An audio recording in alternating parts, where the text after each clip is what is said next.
Goeiedag julle, Rihanna weer saam met julle van die Bybel in 1 jaar. Ek hoop het gaan goed met julle almal. Vandag kyk ons saam na Markus 11, vanaf vers 1 tot 11, wat een van die belangrikste oomblikke in Jesus se aardse bediening beskryf. Toe Jesus, alhoewel daar 'n losprys op sy kop was net voor sy kruisiging, triomfantlik op 'n jong donkie Jerusalem binne gegaan het, soos Sagaria 9 vers 9 dit geprofeteer het. 'n Gebeurtenis wat ons vandag ken as die triomfantelike intog of Palmsondag. Ons sien in vers 1 tot 6 hoe Jesus 2 disippels beveel het om vir hom 'n jong donkie te gaan haal, een wat nog nooit gery is nie. Nou vir Jesus het dit geen verskil gemaak dat dit 'n ongetemde donkie was nie. Hy was die skepper wat as mens in hierdie wêreld gekom het, en daarom was selfs die diere aan hom onderworpe. Wat vir my ook uitgestaan het in hierdie verse, is die disippels se dadelike gehoorsaamheid, en dat niks toevallig gebeur het nie. Alles was deel van God se perfekte plan. In vers 8 tot 10 sien ons dat dieselfde mense wat later sou roep, kruisig hom, daardie dag lof en eer bring deur hulle klere en palmtakke op die pad te gooi en uit te roep, Hosanna, geseënd is hy wat kom in die naam van die Here. Nou hierdie was 'n oomblik van hoop, van vreugde en verwagting. Nou as jy daardie tyd met 'n Romein oor Jesus se triomfantelike intog sou praat, sou hy heel moontlik jou uitgelag het.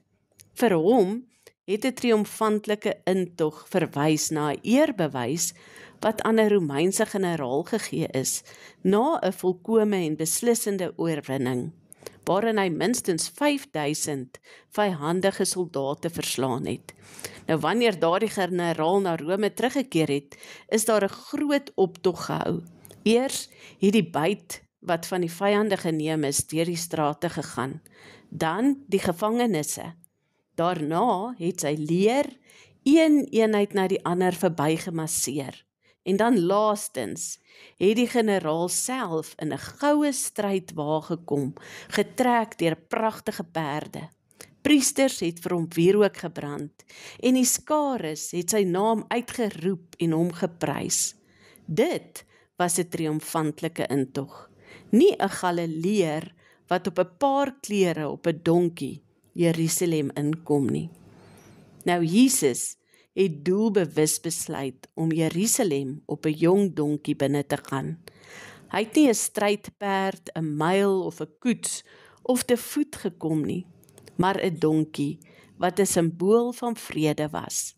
Jesus het Jerusalem binnegekom as die koning van vrede, as die Messias, ons vredevors, nederig en gehoorsaam, om as verlosser ons te kom red van die sonde en die dood.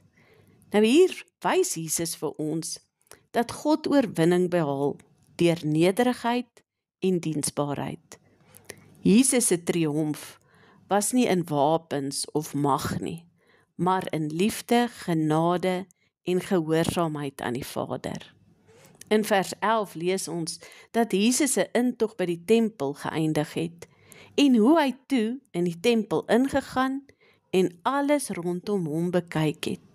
Nou hierdie is 'n profesie uit Maleagi 3, vanaf vers 1 tot 3, wat voorspel het dat die Messias na die tempel sou kom en dit noukeurig sou beoordeel.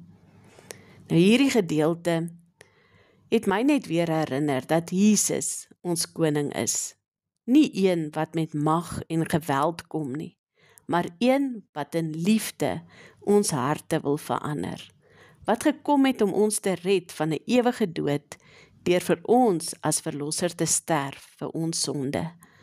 Mag ons ook vandag ons harte oopmaak vir die koning van konings, en soos die skare hom lof en eer bring, en hom eer as die ware vredevors en redder ook van ons lewens.